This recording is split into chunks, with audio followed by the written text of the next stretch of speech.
Magandang araw sa inyong lahat at welcome sa aking channel.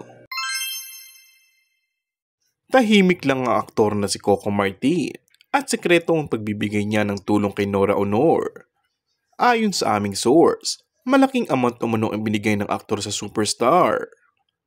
Ibinahagi ni Coco kung gaano siya naapektuhan matapos malaman ng balitang pagpano ni Ate Guy na nakatrabaho niya sa Padre de Pamilya.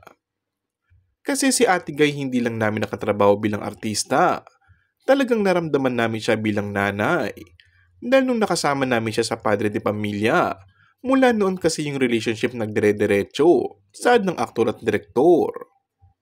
Naging magkaibigan kami, constant yung communication namin. Sobra kami nagpapasalamat sa kanya sa inaambag niya sa industriya natin, lahad pa ni Coco.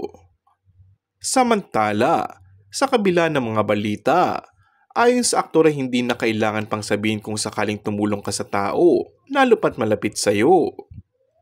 Kilalang ang matulungin si Coco, lalo na sa mga showbiz personality. Tingin niya ay kailangan ng trabaho o makabalik sa mundo ng showbiz. Gaya na lang ng ginawa nitong pagtulong sa mga artista na nagiging guest nito sa kanyang serye na Batang Quiapo. And that's all for our today's video. Kung bago ka lang sa aking channel ay mag-subscribe at pindutin na rin ang notification bell. Maraming salamat!